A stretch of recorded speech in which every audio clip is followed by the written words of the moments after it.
On this exclusive episode of Speaking of Spirits, a conversation with our fellow podcaster Christian Monaco of the podcast Dkon versus the Dark, as he tells us of his personal paranormal experiences being raised in Central America. So sit back and enjoy the conversation with fellow podcaster and our friend Christian Monaco.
Hi, this is Colleen with Pocatello Paranormal, and I have my sidekicks with me, Tim. Woohoo! Carrie. Hello.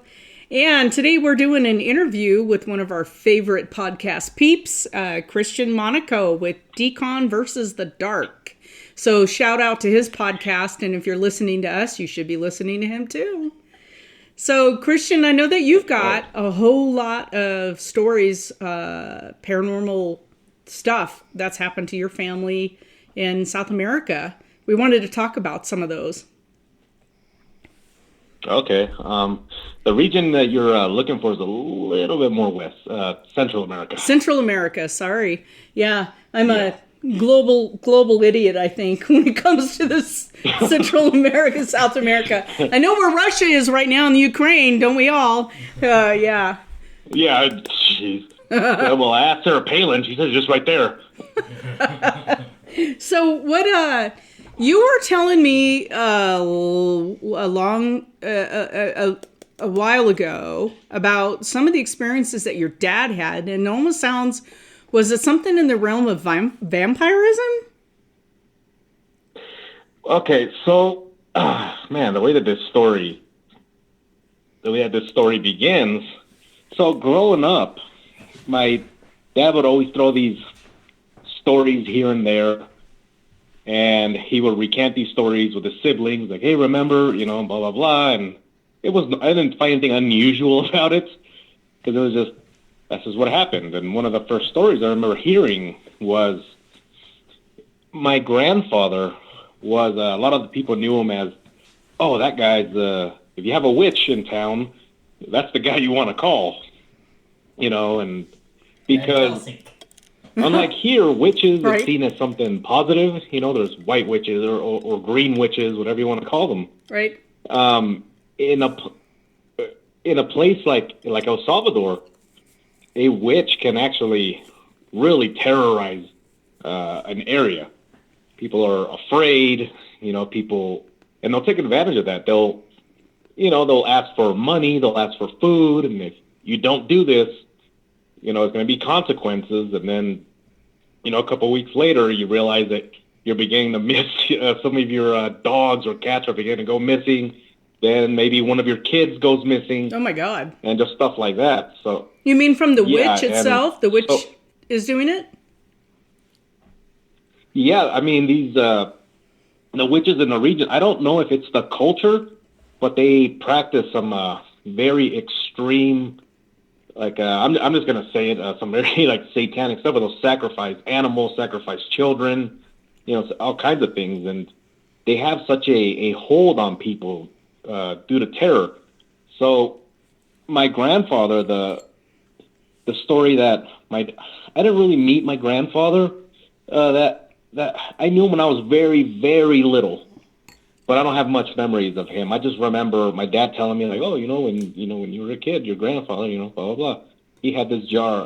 We'll get into that. But anyways, so the story he told me was that there was this guy that came into their little area where they were camped in, and he had a fever and he was shaking, and he had bite marks all over his legs, all over his arms, and then they asked him like, "Hey, well, what's the matter?" And he says, "This pig charged me, and I had a machete, and I swung my machete at it, and it looked like it just glanced off, and it bit my lip, and it ran around, jumped up, and it bit my arms, and then it knocked me down, and then finally the pig just ran off."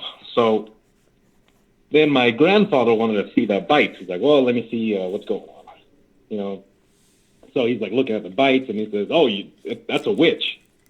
And so then my grandfather went home and got his stuff, and he had this machete. So this machete that he had, he said that I was told that it was a machete that when it was forged, you have to take the ashes of a predator, which is something like a coyote, which is like a wildcat, something that kills other things, predator. You burn it, and then you take the bone ashes, and while the blade is still hot, while it's red, you just drizzle these ashes over the blade. Then you take the handle and you take the bones of prey, which could be like any prey. I mean, it could even be a cow. And then you have to either shave off the bone or use the actual bone itself as a handle. And then now you have a blade that apparently can repel this kind of dark magic, So anyway, so he went and got his machete. He says, "Well, where did this happen?" So he told him, I was walking over here. So they walked over, and then sure enough, there was this pig. So this pig goes, and he starts charging at them. And my grandfather took a swing at the pig, and actually ended up cutting the pig. And then they said that the pig did a shout like it was a person, like a woman. So then the pig ran off into the bushes.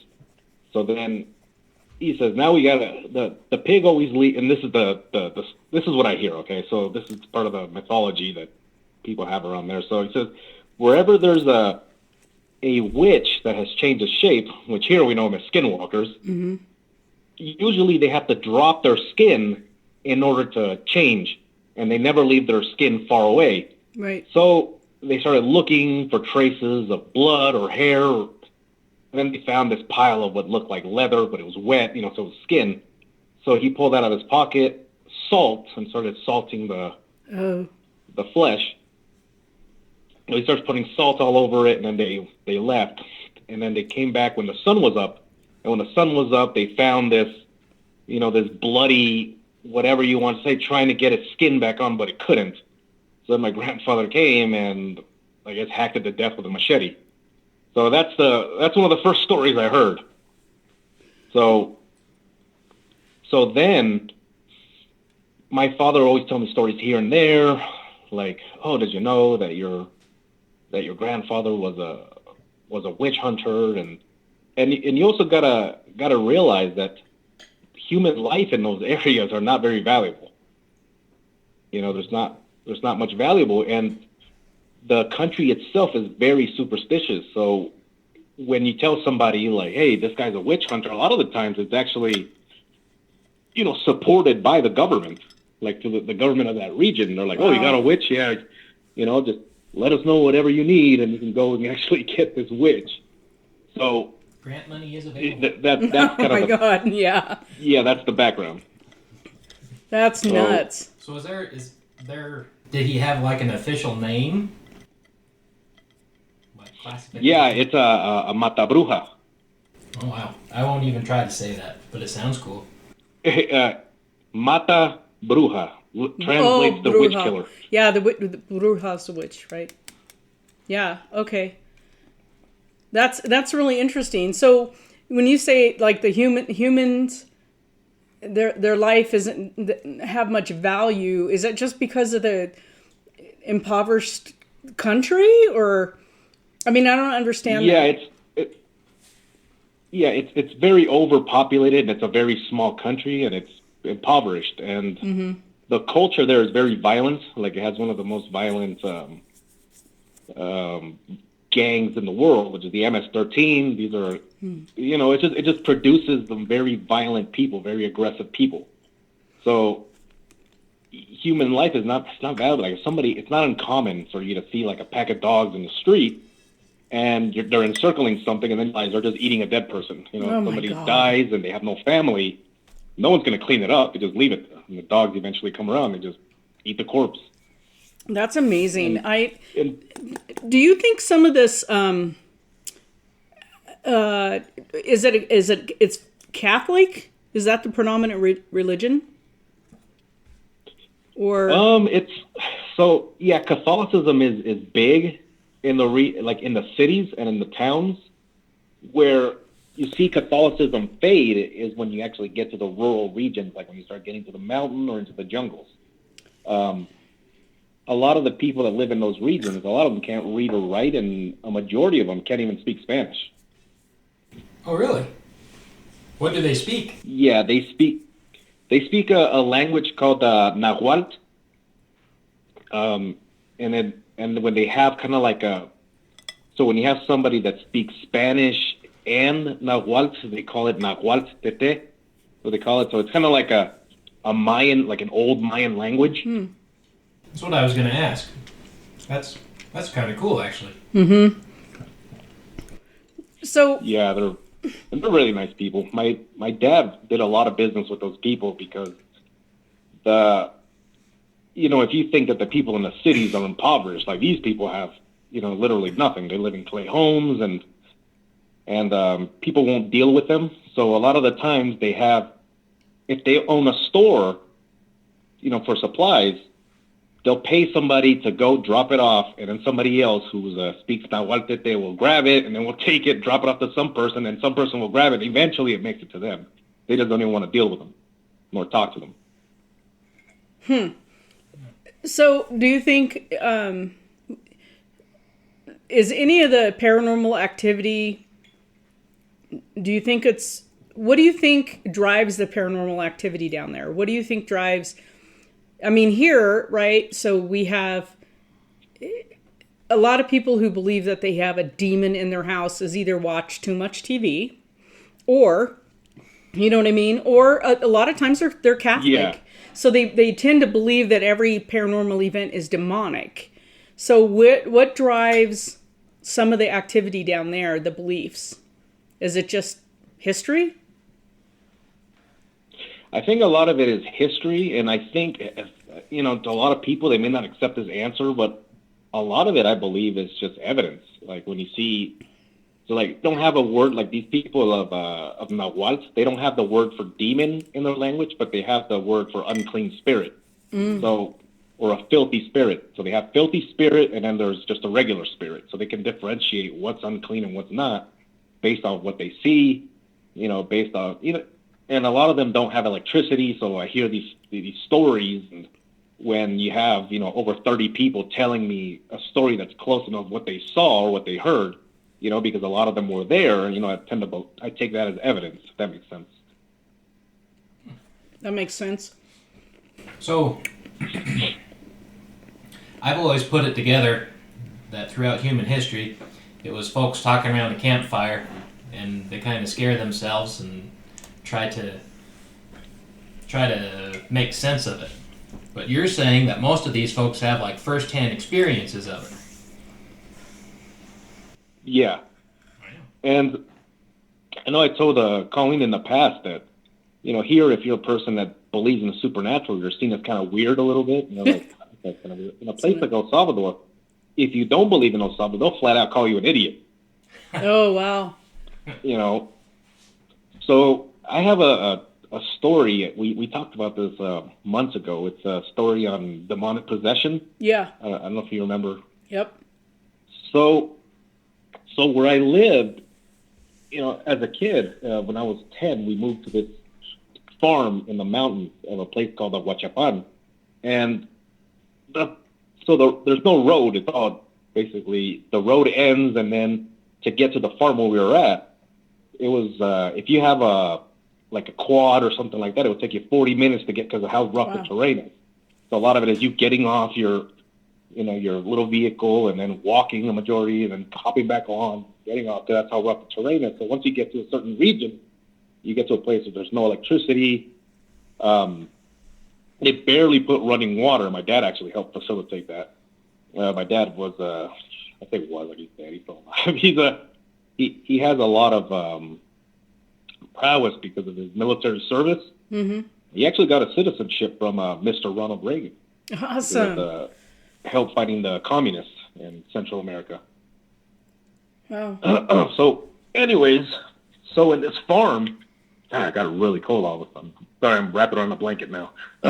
So, in this farm, I would walk to this place where we can get supplies, and I would always walk by this house, and there usually was a little girl. She was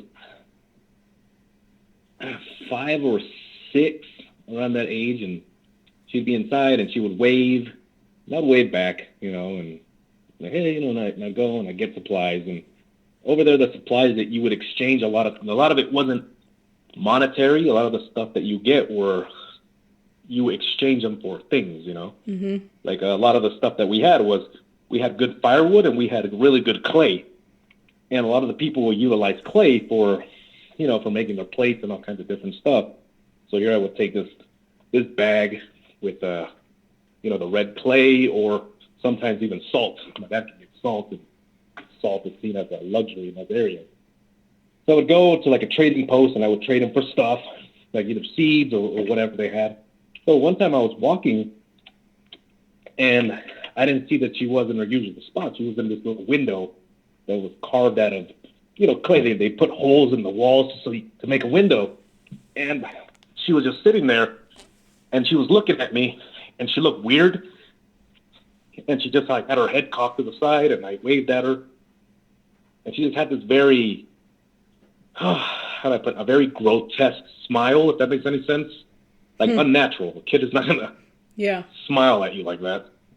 So I walked by, and on my way back, still there, didn't move. And it looked like she was missing chunks of hair.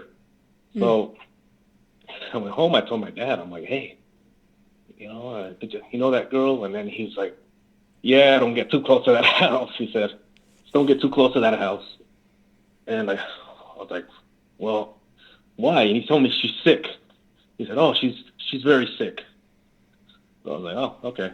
So that was it, because she was very sick. So then years went by, and I noticed she wasn't around anymore.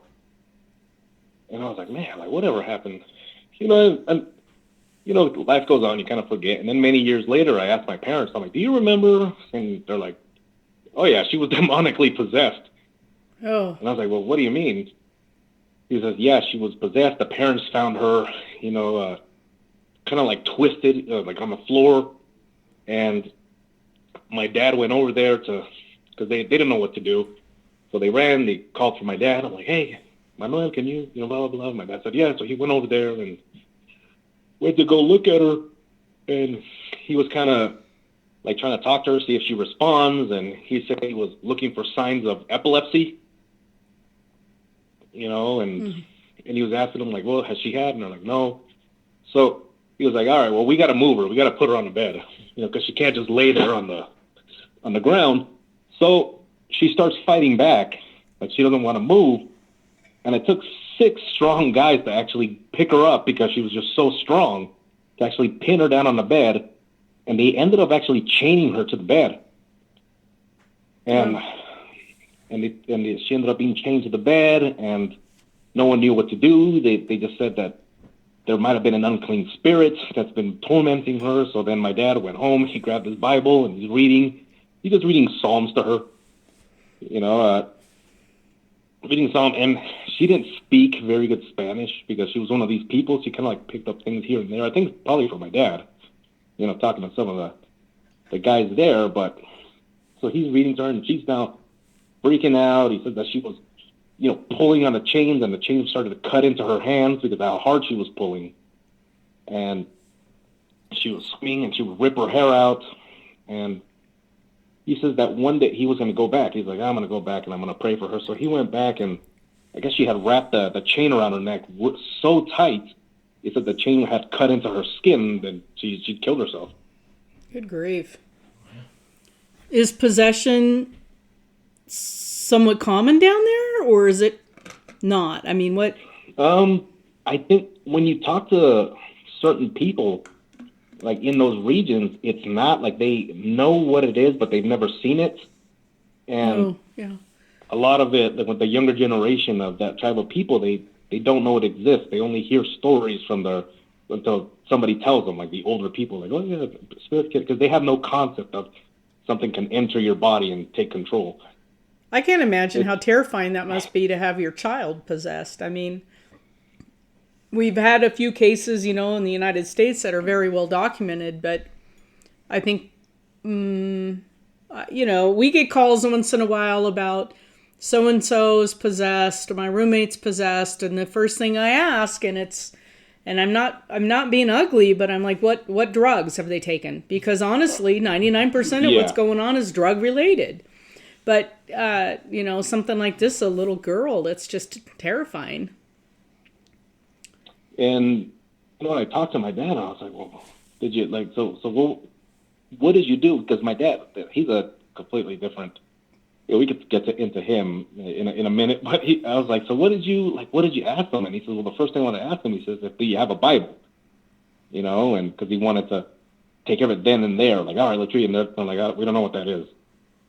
And he's like, oh, and then he like did the symbol, like this symbol of the cross, and I'm like, we don't know.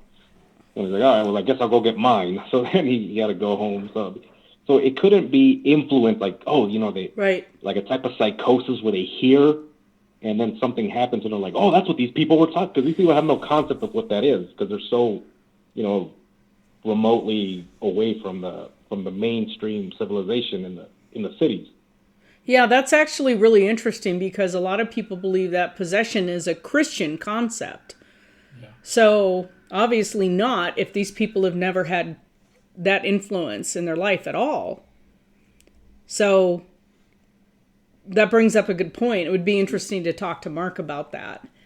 So, yeah, because they, like, even later talking to some of the, like, going back and then talking to some people you've interacted in the past, and they kind of, now you begin to see, like, influence of, like, the main stuff, because they'll talk to you a little bit of it, but when you ask them, like, okay, so in your culture, tell me, what is a soul? And they're like, oh, we don't know. We don't, like, what do you mean? And then they tell you something, like, they try to explain it to you, but I think it might be the language barrier. It makes no sense. Like, they tell you that, well, you have something inside of you that kind of helps you move around, but so does that tree, and so does that rock, and the dirt has its own, form of that. And so they kind of like, so I don't know if I'm not understanding them correctly, or maybe they just don't have a concept of what an actual soul is. So being possessed to them is probably something that sounds extremely weird, especially when you say something like a demon, because they're like, what's a demon? I'm like, oh, no, you're talking about an unclean spirit. That's not a demon. You know what I mean? Yeah. Yep. It's really fascinating. I wonder if they have any completely different beliefs because of the Mayan that's still in their culture. But it'd be cool to find out. Actually, it would be. That's really fascinating. Mm-hmm. Yeah, it's. I was actually thinking about maybe getting in touch with some of the people and like having like interviews like translated, because there's a lot of questions that I have now. Yep. And what's interesting is, growing up, I believed in the supernatural and the stories they would tell you, like, don't go out at night because of Cadejo, which is like a black dog, will follow you, and and he's got the hooves of a goat, and don't go by a river at night because something called a ciguanaba, which is ciguanaba is an actual Nahuatl word. It means hideous woman, or cursed woman. She'll go and she'll try to drown you, or all the kind of things, and as a kid it freaks you out. Then I hit adolescence, and I stopped believing. I'm like, it's all just beliefs, it's all myths and part of the culture and whatever. But now as an adult, and I started looking into a lot of things, and I started talking to people, and just the way that I look back at certain things, and I'm like, you know what? I think I believe again, Yeah. And I tell you, I was talk to you about my father. So yeah. My father, he's a guy that's very stern, served in the military, actually joined the military when he was 13. God. Was Wow. drafted into the Honduran El Salvador War, and stayed in the military in active combat until he was 27. And throughout all of that, he, even after he had retired from the military, quote unquote, he would still go back and kind of help them out with certain things, like when communism was really heavy in the 80s, and they needed, because of the guerrilla forces and the Civil War, but that aided him in that. So he's a guy that's a non-BS guy, but he doesn't talk much about himself. It's more the people that surround, like his brothers or cousins or people that know him, will tell stories about him. And my dad, whenever I have a child, he doesn't make eye contact. I think I've told you guys about this too. He won't make eye contact with the baby, and he doesn't look at the baby. He says he just looks at the nose, the mouth, and I'm like, all right, what are you doing? And then he says Yeah. because he can kill a child because he has the ability. He has the evil eye, which is something that you can't control. A baby will get really sick or it'll just die. So in El Salvador, when he walks by, the houses, a lot of them are connected when you go through. It's not like everybody has their own house. It's like everybody builds their houses, but they build them like in a straight line, and there's like no walls that divide them. So it's like multiple families living basically in one giant structure, So as he walks by, people will cover up their kids' eyes or babies' eyes. And my dad's walking by and he's just waving at people, because he has a mal de ojo, so he can kill your kids if he looks at them, because he's got this strong look.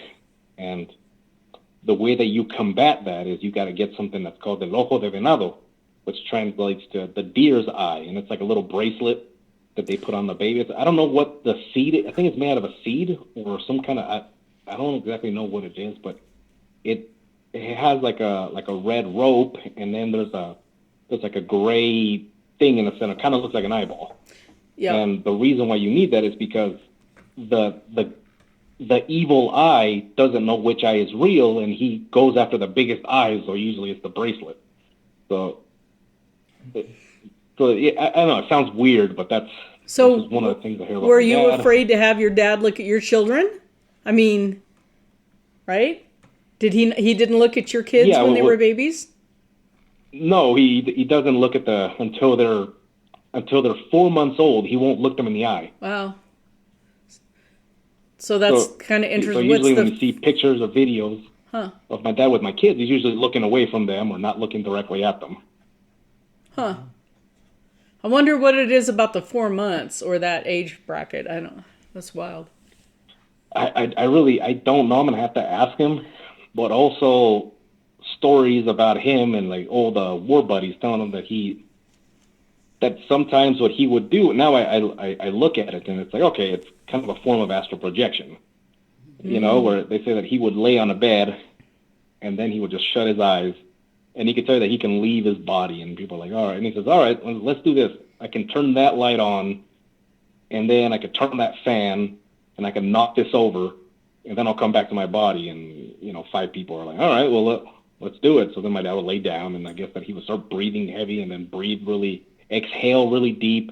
All of a sudden the light switch would move, the fan would turn on, he'd knock over some books, and and then return to his body, and then he just just stuff like that. Those are the stories that I hear, and I ask him every once in a while, I'm like, is it true that you did this sometime? He goes, oh yeah.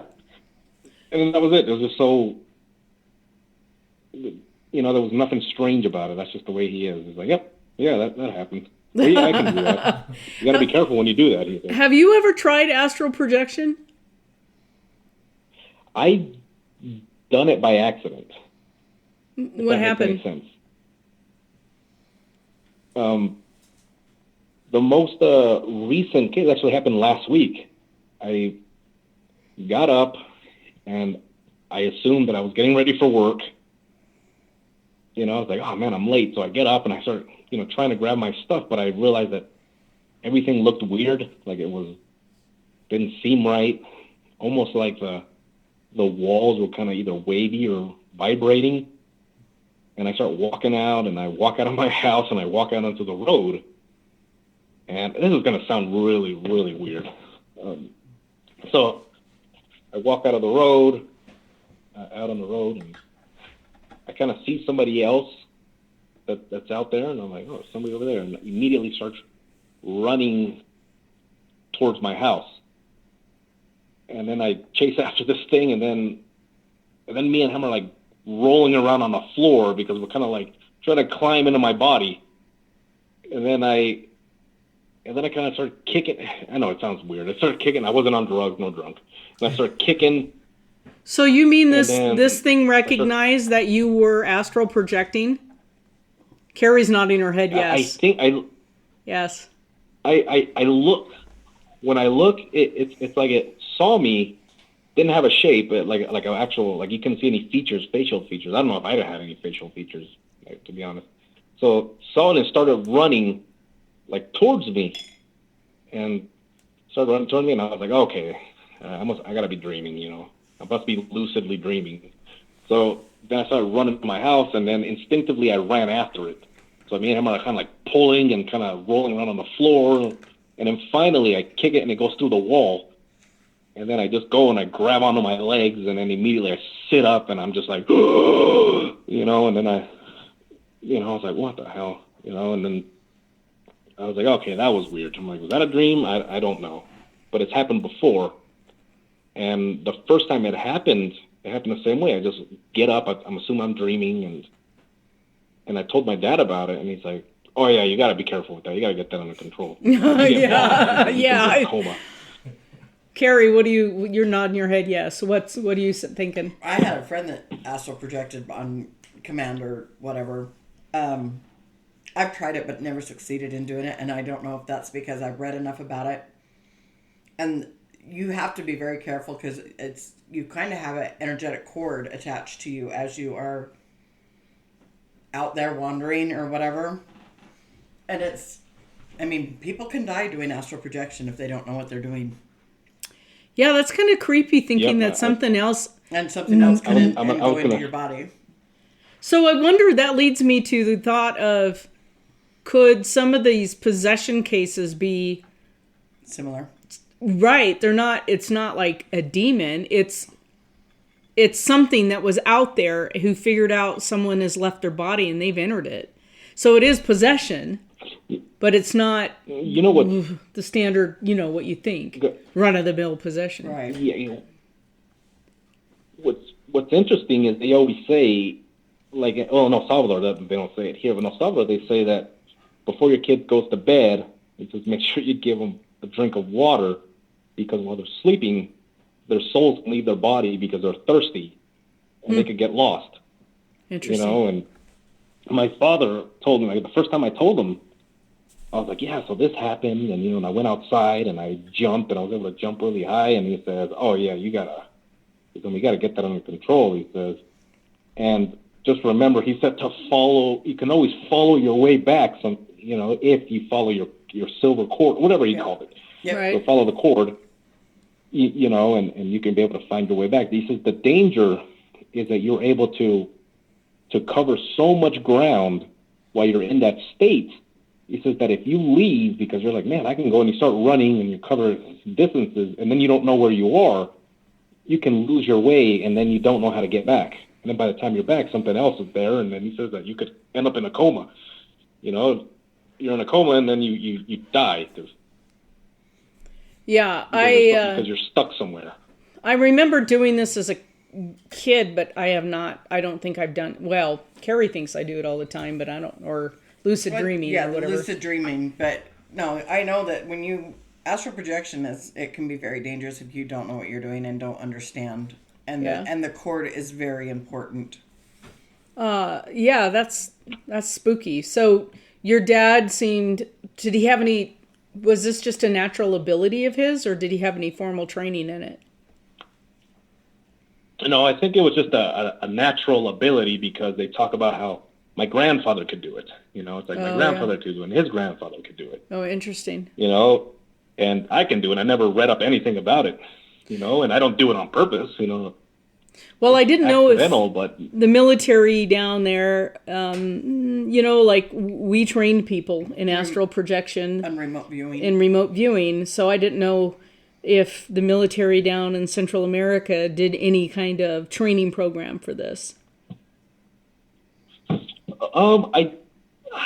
It's kind of weird because I never really, like, I don't like to ask questions like my father, like, all right, because we're not that, we're close, but we're not very emotionally close, or if I don't know something, like, I figure he'll tell me if it's something he wants me to know, otherwise I just won't ask. Unless it really bothers me, then he's very vague, like, yep, oh yeah, you gotta be careful, just stuff like that. So, so he just told me war stories, Right. One of the stories was that he was with a squad of, he was with his troops, and they were by the Honduran border. And there was this older lady that went up and started giving the troops water. Like, oh, you guys can have this water. And she's like giving each one of them water.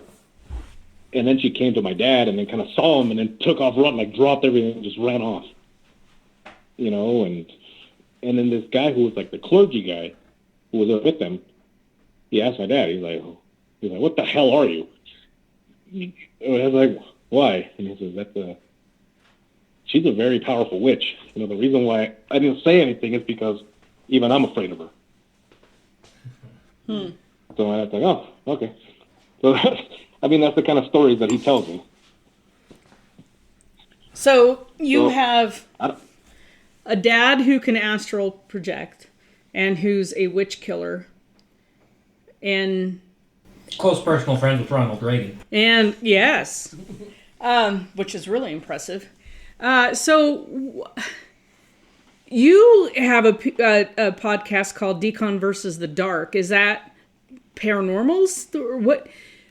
Well, basically, it's anything dark. I mean, anything that the darkness of this world. Like, my main catchphrase on that is, just because you're paranoid doesn't mean they're not after you.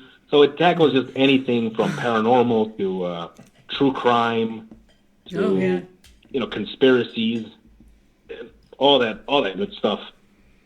Right up my alley. You can find it on YouTube, on Spotify, on iHeartRadio, basically anywhere you can find podcasts, you can find that. Okay. That's good for our listeners to know. Tim, you had something? Did you have something? Well, I don't know how to put it in question. So I'm going to try. So do you think that your father's gifts are just like in the family line kind of a thing? I believe so, and I have a theory about that.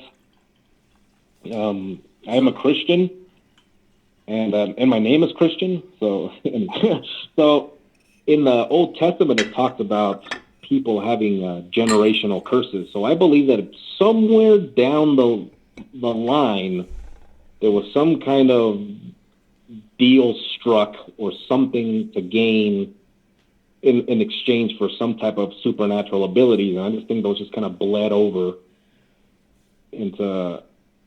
They just bled over into the bloodline, basically. Like, my children, or sometimes they'll just talk about seeing something that's not there, or they'll follow something go up the wall and out, like when they're really little, they'll just like see something that's like followed up the wall, and then they go and they're like, oh, he's gone, or it's gone, and it doesn't scare them yet because I don't think their brain processes scary yet until they get older, and it's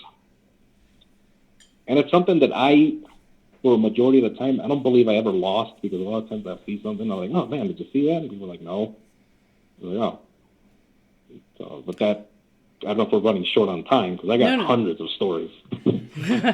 No, we're not short on time, but definitely want to dive into some of these stories more. I know you sent me a picture of that bracelet, which I found somewhat terrifying, the eyeball bracelet.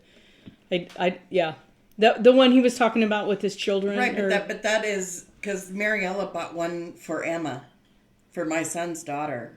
Well, the photograph that you sent me that was spooky as heck. I don't know if I can pull it up. Because The bracelet that Mariella gave Emma was on a red cord, and it had like a little eye in it. And she told me that would protect Emma. Yeah. So that.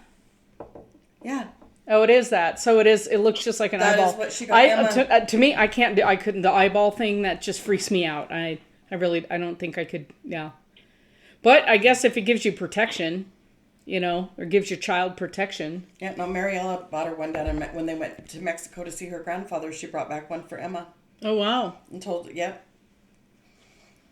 Yeah, it's supposed to also protect your child from diseases, from life-threatening diseases. Yeah. But when I talked to my dad about that, he says that what people don't know is that the diseases are sometimes brought on from somebody with an evil eye giving it to your kid. Oh. So you said something just a second ago that I kind of wanted to ask you. I want to ask you about, because you said you don't know if your family somewhere down the line made a deal with somebody in order to get these gifts. Do you think the gifts are negative? Do you think the deal was negative? I believe so, and I believe it was, and I believe that it was on both sides of my family. Where something on my mother's side, my mother's family comes from they're from Spain. My dad's family are from there, like local people. So my mother's family is from Spain, and they were extremely wealthy and just had tons of just thousands of acres. Between so my mom inherited over 100 acres, and then me and my brothers we each got 50 acres apiece. Just stuff like that, and a lot of that came about when I followed the paper trail. A lot of that came about when there was this event in history that was called La Matanza de los Campesinos, which these rich people came, they struck a deal with the government. They said, we have money, we're gonna come here, and they're like, okay, and the only way for you to take the land was slaughter everyone that owns it and it's yours.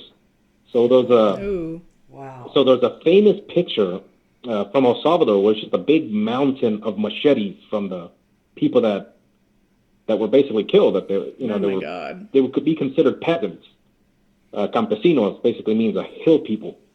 So these are people that are, even now, they're still illiterate, and and they're looked down upon just like the jungle people. Only these are, mountain people that live out in the farms. So somewhere down the line, they struck the deal, and then they just murdered, I don't know how many people, but when you look at that picture, and my grandfather also owned slaves, which were campesinos, taken by force and forced to work for him. And then when he didn't want to pay them, people say, hey, your grandfather, he didn't want to pay somebody. He just had them killed. Wow. So look at both bloodlines, and you kind of see what the negativity there is. On my father's side, I believe it was to gain an advantage in a region where you needed every advantage possible to survive. And that's probably what happened. I don't know, maybe one of his great-great-grandmothers was one of the witches that would terrify a whole region, you know what I mean? Do you think that's the case? Because definitely the Celtic, the ancient Celts believed gifts to be gifts. I mean, from the gods. It was not an evil. It was, if you had the ability to do anything like witchcraft or the second sight, anything like that, it was bestowed upon you as almost greatness. You know what I'm saying? Of course, the Celts also believed that gods were they were not only gods, they were living. They could shift back and forth between different spiritual planes. So I think it's fascinating that your culture believed that to be negative. The Celts believed it to be positive.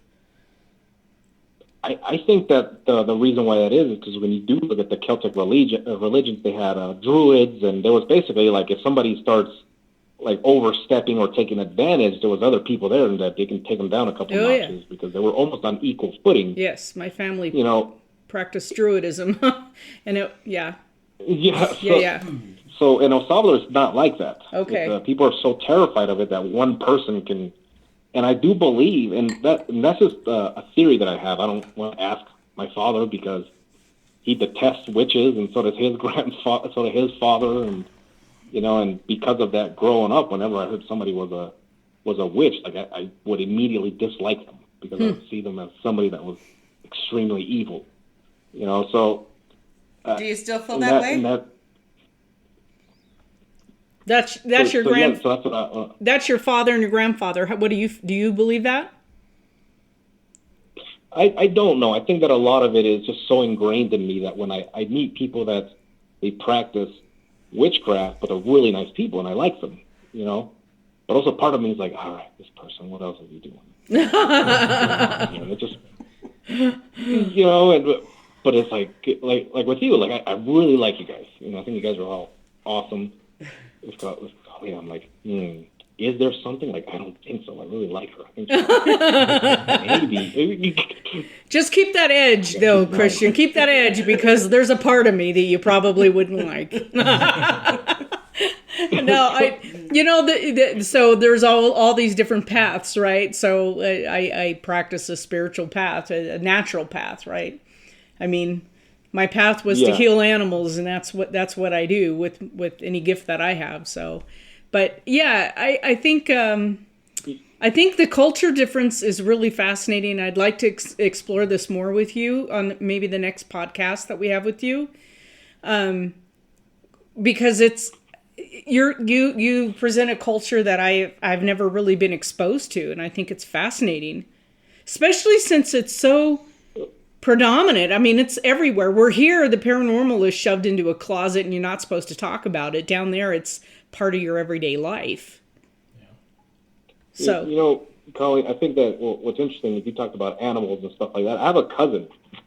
His name was Wilson. He has, ever since I was young, he's had like hundreds of pets. Anything from peacocks, the ducks, the chickens, to fish of all types. He built like ponds, any animal he can get. He had monkeys. In El Salvador, that you eat monkeys. He had pet monkeys. Just crazy. He had what are those called? Guinea hens before they were legal to have in Central America. So he had all these animals. And then growing up, when I was a little bit older, we went to go visit, and he's like, "Oh man, look at that! Look at that beautiful peacock over there." I was like, "Yeah, and it was just roaming wild." He says, "I think I'm gonna take it home." I'm like, how the hell are you going to do that? And he's like, "Oh, I'm going to go talk to it." So he goes over and gets close to the peacock, and then the peacock's now following him, and it follows him all the way up to the little hill, and then finally, it stayed there, and it's still there now. He just had this gift that, and they said, if one of your animals is sick, go call Wilson. That's Wilson, and he'll kind of look at it, and he kind of tell you what's going on. So he's that kind of guy. Yeah. Most of the animals that he has, he went over there, like, talked to a flock of chickens that were just roaming around. They followed him home. Ducks will come and then just stay at his house. That's awesome. I like him already. He's like a very impoverished Dr. Dolittle. There we go. That's awesome. Hey, I really appreciate you coming on the podcast today. It's and again, this is Christian Monaco with Dkon versus the Dark. I want you guys to listen to his podcast, to give him some support. We've been talking with you now for a couple of years, and it's been awesome. We just love it. Mm-hmm. And we hope to have you back again really soon. You guys are awesome people. I mean, and you guys are, the great thing that I like about you guys is that you guys are a paranormal team that can probably beat the crap out of another paranormal team, because usually that field attracts wussies, and you guys are definitely not that. Well, the hard thing about the paranormal is that you can't prove it, right? I mean, you can't. That's why we never charge a dime for what we do, because you can't go into a house and prove it's dead Uncle Fred and then have it be dead Uncle Fred every time you go back. It's just really it's subjective, because some people don't experience anything. Some people experience a lot. And then we're always trying to look for, is it really dead Uncle Fred, or is it that your house isn't grounded properly? You know what I mean? I mean, there's so many things it can be. So, but we really appreciate your friendship. We look forward to interviewing you again. And yeah, I'd love for you to be a regular on our interview cycles. I think that'd be awesome. Oh yeah, I'll tell you about the mansion that's been haunted because the people there would actually kidnap and sacrifice servants and people. Oh my God! I'll tell you Definitely, we mermaid. Definitely need to talk about that. Yeah, that's right. Yeah. All right, Christian. Okay, again, Dkon versus the Dark. On, guys. Thanks a lot. Bye-bye. You've been listening to Speaking of Spirits, powered by Pocatello Paranormal Research in Pocatello, Idaho. Thank you for joining us today. We're glad you could be here. If you're enjoying the podcast, please do us a favor and go to whatever platform you are listening to the podcast on and give us a review. We prefer the 5-star reviews. This helps us know how we're doing, and it helps others to find the podcast. Thank you for joining us, and we hope to see you on our next podcast.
Ha ha ha ha ha!